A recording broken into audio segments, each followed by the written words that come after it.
Hey guys, welcome back to a brand new video here. Today we're back on Planet Coaster 2 again, as usual. Today we're not doing Adventure Valley because the park tour releases tomorrow for that. In today's video, instead, we're working on another project. It's a new generation Intamin 10 inversion coaster, as the start of it suggested. Yeah, so today's video, we're doing a bit more of a laid back kind of video. So we're going to build the layout and then go into the cinematic. So we've got 10 minutes of just layout building and coaster building, which is something I've not really done on this channel before, and it's a unique concept I want to work with. So yeah, that's basically what we're doing in today's video. You guys aren't going to see any coaster support or anything else that I'm going to do with it. And at the end of the video, I'm going to make this available on the workshop so that you guys can go out on the workshop, check this out, download this blueprint, and bring it into one of your parks if you really wanted to. So yeah, if you don't know, the Intamin 10 inversion coaster was a coaster that first opened way back in 2002 with Colossus down at Thorpe Park, and Colossus now is known for being a very, very rough ride. So I decided that I'm going to bring back the concept of the 10 inversion coaster, but in a new generation kind of style. You can see we're going to the first inversion now, which will be a 0G roll. And just more what Intamin do nowadays with their inversions. So mostly just rolls. Rolls and just unique elements which make Intamin coasters known for what they're what elements make Intamin known what they're loved for. I was trying to get something out there, but my head didn't want to work for that one. But either way, just going to the first inversion then, which is the 0G roll, and that's what the whole entire premise of this video is. It is literally just trying to create a brand new layout for a new generation Intamin 10 inversion coaster. There's going to be quite a few inversions. Well, there's going to be quite a few different inversions on this, so I'm not going to just make it hotline roll. But there will be quite a few rolls in this. So take the next element for example. Once I've actually figured out how to finish off this 0G roll. The next element actually after this will be a reverse cobra roll, which is similar to what they've got on the ride before that 0G, the reverse cobra roll is going to be this nice little airtime pop, because it just gives it a nice break before the other inversions that are about to hit you. Coasters nowadays aren't really known for going so inversion heavy. I mean, I think, like I said, the Smiler was the last coaster to get is the record holder now, and that opened that opened this year, not this year, this year's 2026, and that opened in 2013, so it's been open for 13 years, which means that in 13 years no one has considered trying to beat the Smiler's record, because they were just going for a smoothest test now. It is I'm actually really happy with this coaster. It's quite smooth, but no company has beat the Smiler's record yet. So will we ever see the 14 inversion record being beat? I'm not sure. It'd be interesting to see if Pop did do that. Either way, like I said, we're just doing an Intamin 10 inversion coaster. We're going to the reverse cobra roll now. It's obviously inspired a bit by Colossus, because that does have it doesn't have a reverse cobra roll, it has a normal cobra roll on it.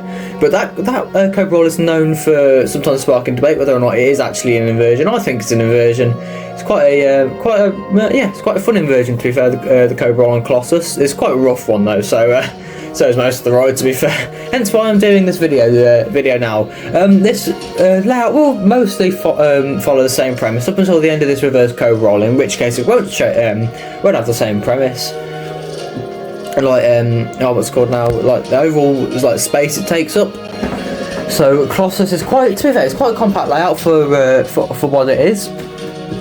It's quite a small layout and quite a basic kind of, well, not basic, but it's a simple kind of layout. Because you've got the vertical loop, then the cobra roll, and the double corkscrew, and then the quadruple heartline rolls, and then the final heartline roll that catches you off guard at the end of the ride. This ride, however, won't have that kind of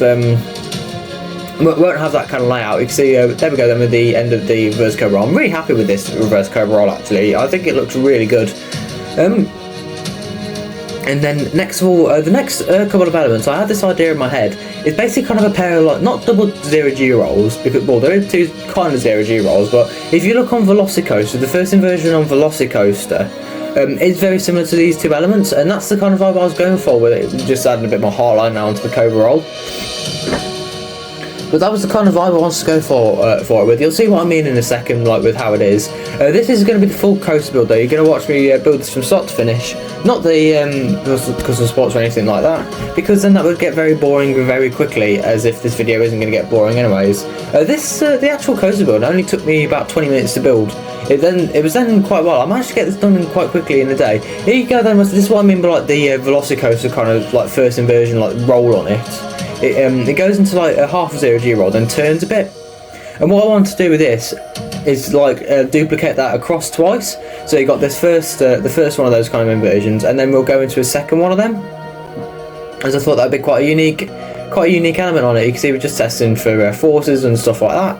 That's the thing though with this as well. It's not the most forceful thing in the world, but neither is Colossus at Thorpe Park. So most of the Intamin 10 inversion coasters aren't really known for their intensity, are they? I decided that one element that I did want to keep in from the old ride was, of course, that final heartline roll, because it's quite whippy, that is, and I do really enjoy that run on the ride.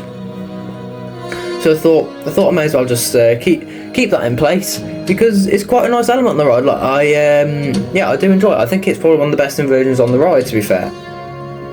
Now we'll just go into the second half of that Velocicoaster inspired element. Another thing that I want to do with this, obviously, is because of the fact this is a new gen Intamin at the end of the day, I did also want to add in a 0G stall, and I do that on this next element, but it's kind of like a stall element, but it's more of a cutback than anything else. You'll see what I mean by that in a second. You see it goes around there. Forces aren't too high, which is what I wanted to go for with it.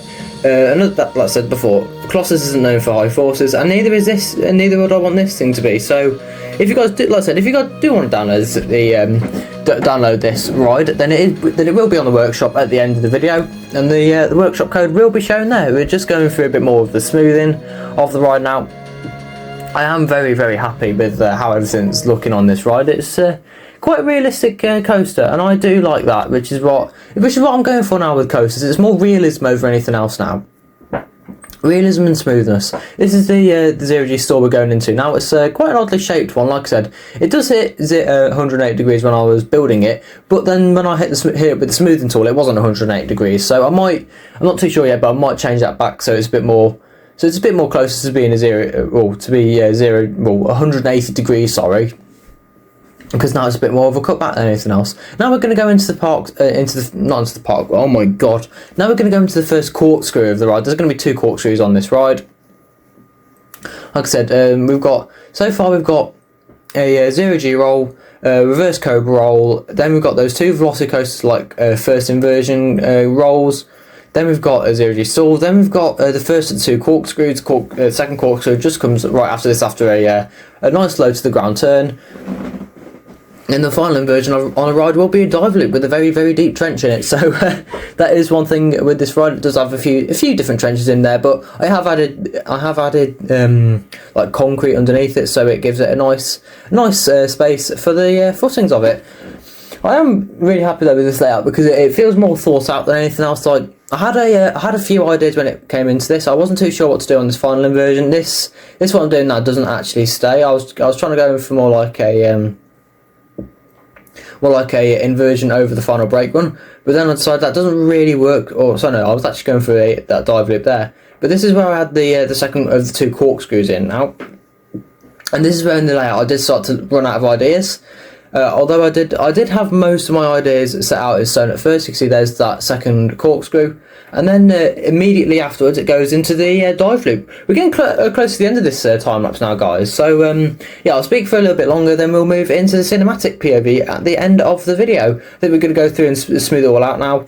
I do wish I'd actually done the spam smooth method, which is I'm finding a lot more smoother at the minute, especially with the Star Infinity I made the other day for the coaster, for the 100-day coaster challenge. Used to be building a coaster every day this year, but I realised I could definitely not do that considering what I have coming up this year. So either way, going into the final, the second to last inversion. Now obviously we've already done the done the other one. I don't know why I have that saved like that. That definitely does not stay, because that wouldn't be very good otherwise. Here I was just checking out forces, because it gets quite intense at the bottom of this valley. That's because of the fact I did kind of make it quite a tight inversion, this one, which I'm not the happiest with, but I do still really like it. Now we're going to end the time lapse. If you guys did enjoy this one, please hit the like, subscribe button, turn on notifications if you did enjoy this one, and yeah, I'll see you guys in a brand new video next time. We're going to do a bit more smoother now, and then I'm going to end this voiceover, and we're going to go into the cinematic POV. Like I said, if you guys did enjoy this one, hit the like, subscribe button, and I'll see you guys in a brand new video next time. Goodbye.